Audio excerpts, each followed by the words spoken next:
Buterevu nyongera okwanirizaako omunyo ku 3 tugutandikidde ku MK Movement olunaku olweggulo bano basinkanyemu omukulembeze w'eggwanga era ebifaananyi obwedda biyitingana ku mikutu gyonna kakati nno mu ngeri ey'okututegeeza ku biki ebyabadde mu nsisinkano tufunye omukulu Nuwagira Michael Toyota ono nno nga ye chairman yakulira team chairman n'atubuulira ku butya bwe byabadde mu nsisinkano y'okusisinkana omukulembeze w'eggwanga ku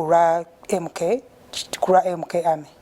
Eggulo emikutu mu gatabantu gyasanikiddwa ebifaananyi nga biraga abali ku kakiiko ak'oku ntikko aka MK Movement nga basisinkanye omukulembeze w'eggwanga Yoweri Kaguta Museveni. Nuwagira Mike Toyota muganda w'omukulembeze w'eggwanga era akulira team chairman tumusanze ku ofiisi ze enaggulu mu Kampala n'atubuulira ebyabadde mu nsisinkano eno. Kituufu byabadde byajjo babaddeyo jjo.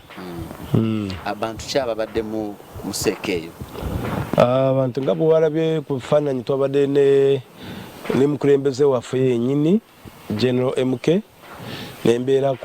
nekubeerako Balamu nekubeerako Andrew Mwenda nekubeerako Katunju Michael nekubeerako Honorable Mawanda, Honorable Kabanda, Honorable Abba ndowooza bebo ababaddeyo.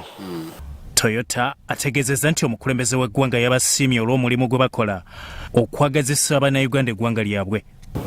Ebimu byabadde kutusiima bye tukola kubanga tebiina bwe binyigiriza araba tutambula bulungi abantu tubayitamu bulungi message tuweereza abantu bulungi kubanga kakati wala tutandise okuyigiriza abantu okukola byonna ebyabaabiraba muweereza ku mikutu so yaga atusiima emirimu gyaffe kubanga kati tutandise okuyigiriza abantu kye balina okukola gye tugenda tuba tuweereza message eyo era ffe kati ne message ya president kubanga message ya president bulijjo gimanyi abantu kwagala babeere nga bakola baleme okutuula naddala ffe abadiringa ne youth tuyigiriza youth kwagala eggwanga lyabwe ate n'okubeera nga tebenyigira mu bikolwa ebibi wabula nga balina okwenyigira mu bikolwa ebirungi so ezo nayo njira abaagiwulira gye tutambuza.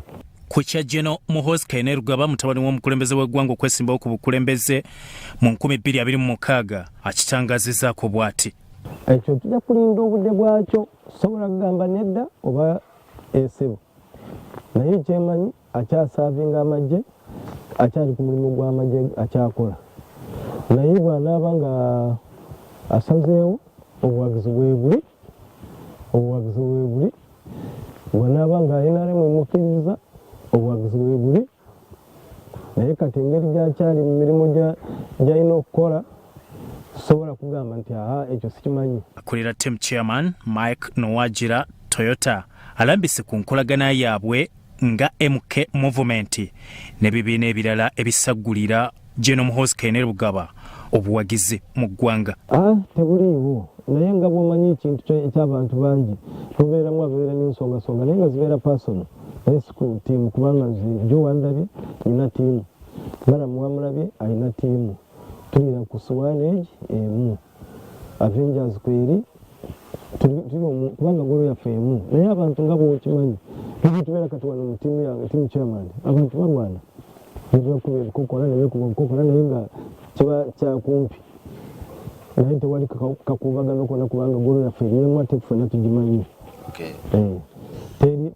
Teri kakubagano kona kubanga tewali kyetulwanira.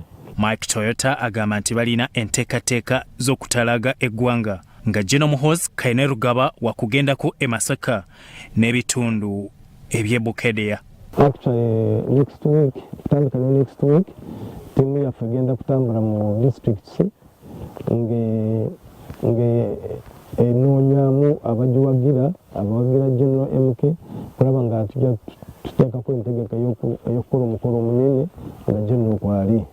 Tiimu yaffe tiimu chairman egenda kutambula mu districts z'e Masaka Greater Masaka kutandika ne next week naye jjukira weekend eno tuli mbalala tulonkinga structure zaffe za tiimu chairman Ankole region Ankole sub region era kati teekamu engato ku Sunday tulina emikolo ebiri embalala tulina tusooka mu church tuveeyo tugende tulonkinga omukolo gwaffe ku Lake View sawa 7 tulonkinga structures zaffe mu Ankole sub-region.